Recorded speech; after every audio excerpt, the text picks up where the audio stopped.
जैसे कि फतेहपुर में इस समय तनावपूर्ण माहौल चल रहा है मकबरा और मंदिर विवाद को लेकर, क्या स्थितियां इस समय हैं फतेहपुर की तरह विवाद चल रहा है? देखिए, इसे मकबरा और मंदिर विवाद मत कहिए। ये मंदिर के ऊपर कुछ भूमाफियाओं के द्वारा जी वहाँ की ज़मीन पर कब्जे का विवाद है। जी वहाँ कुछ दिनों पहले तक सब लोग अपना पूजा पाठ किया करते थे। कुछ दिनों से कुछ लोग उसे अपना बताकर उसको वहाँ उन लोगों को घुसने नहीं दे रहे हैं। तो एडमिनिस्ट्रेशन से हम लोगों ने आग्रह किया है कि आप वहाँ पर रेवेन्यू रिकॉर्ड्स के आधार पर तत्काल एक निर्णय लें और उस आधार पर जो है ये तय हो कि यह मंदिर की ज़मीन को कब अभिलेखों में बदलाव करके भूमाफियाओं ने अपने कब्ज़े में किया। जहां और मेरी जानकारी के अनुसार 2012 से 2019 के बीच में ये हुआ है। 2012 में सपा की सरकार थी और 2012 में ही वाद दाखिल होता है और फिर एक्स पार्टी ऑर्डर होने के बाद 2019 में जो वर्तमान में लोग क्लेम कर रहे हैं उनका नाम चढ़ा दिया जाता है। ये तर्कसंगत भी नहीं है और इसमें अन्याय की भी बदबू आती है। जैसे कि हिंदू छात्रों पे मुकदमे पंजीकृत किए गए हैं, दूसरा पक्ष के द्वारा जो पथराव किया गया है अभी तक भी मुकदमा पंजीकृत नहीं किया गया है। देखिए, इसके पीछे कारण यही है कि कुछ अधिकारी अपने कार्य को अच्छे से करना नहीं चाह रहे हैं।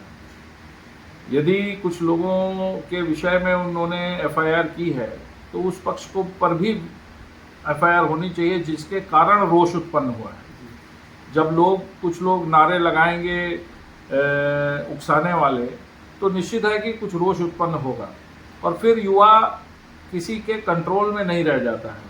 और इसलिए जो है मेरा आग्रह रहेगा आपके चैनल के माध्यम से कि एडमिनिस्ट्रेशन एक तरफा कार्रवाई न करे। लगभग 2-2.5 हज़ार लोग थे जहां पर पत्थर चला, जहां लाठियां चली, जहां सरिये मिले हैं, जहां झाड़ियों में फेंक फेंक के लोग भागे हैं। जब कुछ जगहों पर मुझे पता चला है कि अवैध असलहे भी लहराए गए हैं, तलवारें लहरा कर लोगों को उकसाया गया है।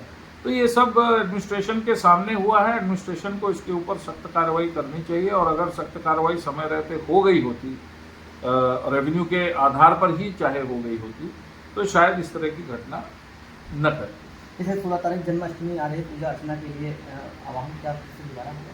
देखिए, अभी हम लोग फिर इंतज़ार कर रहे हैं। हमने ये घटना घटने के पहले जो समिति है वहाँ की, उसने करीब 7, 8, 10 दिन पहले ज्ञापन दिया था।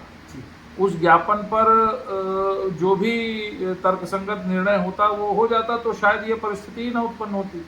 लेकिन आज जो है ये तय हुआ है, समिति बैठी है और तय हुआ है कि अभी हम लोग इस कार्यक्रम को एडमिनिस्ट्रेशन की तरफ से जब तक हमारे पास निर्णय हाथ में नहीं आ जाता है, इस कार्यक्रम को मुलतवी रखा जाए।